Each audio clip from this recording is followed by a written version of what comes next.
Halo semua, selamat datang dan selamat bertemu kembali bersama dengan kita di Renungan Singkat STSMK Bandung. Hari ini bersama dengan saya kita akan merenungkan bersama dari pembacaan Alkitab Kisah Para Rasul pasal 27 ayat 1 hingga ayat yang ke-13. Nah, perikop Kisah Para Rasul pasal 27 ayat 1 sampai 3 ini adalah tentang bagaimana perjalanan atau pada saat itu perjalanan Paulus yang akan berlayar ke Roma. Namun pada waktu itu dia menerima keputusan bahwa dia akan segera berlayar ke Italia terlebih dahulu. Nah, namun dari kisah ini kita melihat bahwa bagaimana perjalanan Paulus yang menuju ke Roma pada waktu itu dia harus melewati beberapa tantangan dan rintangan pada saat mereka berlayar. Nah, daripada perikop ini kita akan mengambil satu tema buat kita yaitu Allah bersama kita. Nah, terkadang kalau kita berbicara tentang Allah bersama dengan kita atau kita berbicara tentang Allah menyertai kita atau Tuhan menyertai kita, kita tuh selalu cenderung berpikir bahwa oh kalau Tuhan menyertai kita tuh selalu hal yang baik-baik gitu kan, hal yang sesuai dengan keinginan kita. Bahkan kalau bisa, kalau kita meyakini bahwa Allah menyertai kita, ya pasti otomatis tidak ada hal yang buruk yang akan terjadi dalam kehidupan kita sehari-hari.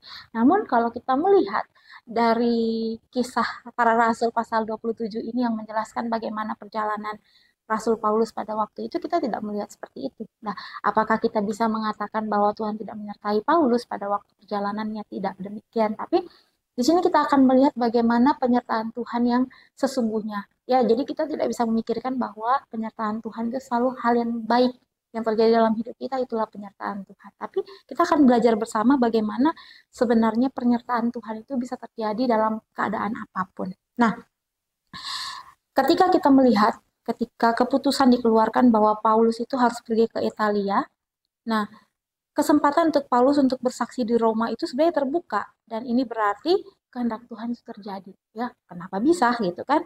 Nah, kalau kita melihat bagaimana Paulus harus berlayar ke Roma bersama dengan orang-orang tahanan. Ya, orang-orang tahanan biasa kalau kita tahu kalau orang-orang yang tertahan ya pasti bukan orang-orang yang baik ya kan, pasti orang-orang yang jahat. Nah, biasanya mereka adalah orang-orang yang akan dihukum mati, yang akan berlayar itu yang bersama dengan dia itu biasanya orang-orang yang akan dihukum mati dengan cara mereka itu akan bertarung bersama dengan binatang-binatang buas di Roma ya biasanya seperti itu. Nah, kita melihat bahwa Paulus disamakan dengan mereka walaupun ia bukan seorang tahanan, tapi Paulus akan berlayar bersama-sama dengan mereka. Kita bisa membayangkannya bagaimana seorang Rasul Paulus berlayar bersama dengan orang-orang tahanan pada waktu itu bersama dengan orang-orang ya bisa dikatakan bersama dengan orang-orang jahat. Nah, kita bisa bayangkan bagaimana perasaannya ya, bagaimana perasaannya. Nah, dalam perjalanannya itu dia harus berpindah dari satu kapal ke satu kapal, ya kan? Dan apalagi yang kita bisa lihat di situ. Nah, sementara pada saat dalam perjalanannya itu alam maksudnya keadaan sekitar, maksudnya keadaan alam itu sangat tidak bersahabat ya. Jadi sehingga kepada saat keadaan yang tidak bersahabat itu membuat perjalanan mereka itu harus sedikit mengalami beberapa hambatan. Nah, mereka juga harus tetap melanjutkan perjalanan walaupun pada waktu itu cuaca dan lain sebagainya itu sedang tidak mendukung. Dan Paulus kita melihat bahwa Paulus ada dalam satu situasi dia bergumul ya, bergumul dengan apa? Bergumul dengan kekhawatiran ya. Pastilah sebagai manusia kan Paulus akan rasa khawatir. Satu, dia harus berlayar bersama dengan para tahanan. Yang kedua, dia harus menempuh perjalanan yang mana perjalanan itu bukan perjalanan yang mudah ya, perjalanan yang mengharuskan dia melewati lautan dan melewati beberapa hambatan dan secara manusia pasti ada rasa takut gitu, pasti ada rasa kekhawatiran yang sedang dia alami bergejolak dalam dirinya. Nah, kita melihat bahwa apakah Tuhan tidak menyertai perjalanan Paulus pada waktu itu? Nah, dari sini kita bisa belajar bahwa dalam situasi seperti ini Tuhan sedang mau memperlihatkan kepada Rasul Paulus pada waktu itu bahwa Tuhan itu sudah memberikan kesempatan kepada Paulus untuk ikut berjuang menuju Roma dengan menunggu hal-hal yang dapat dia tanggung, seperti kelelahan, dia mengalami kelelahan, ketidaknyamanan, kesulitan, bahkan kekhawatiran dia alami. Dan juga dia juga mungkin ya pasti pada saat orang yang mengalami kekhawatiran pasti secara otomatis akan merasa ada tekanan ya, tekanan secara mental dalam kehidupannya.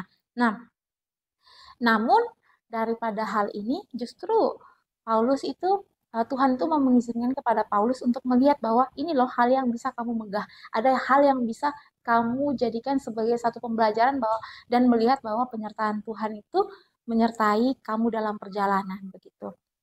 Nah, dari sini kita bisa belajar, Bapak Ibu teman-teman sekalian, bahwa penyertaan Tuhan dalam kehidupan kita itu tidak selamanya harus hal-hal yang baik yang bisa terjadi dalam kehidupan kita.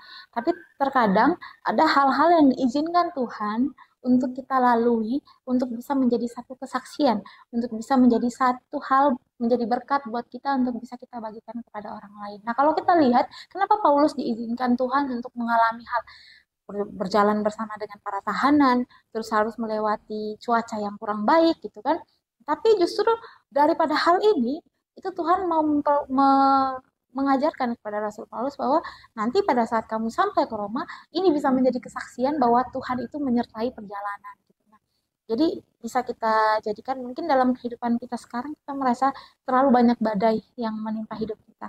Nah, mungkin saat ini kita rasa kita tidak bisa keluar daripada badai itu.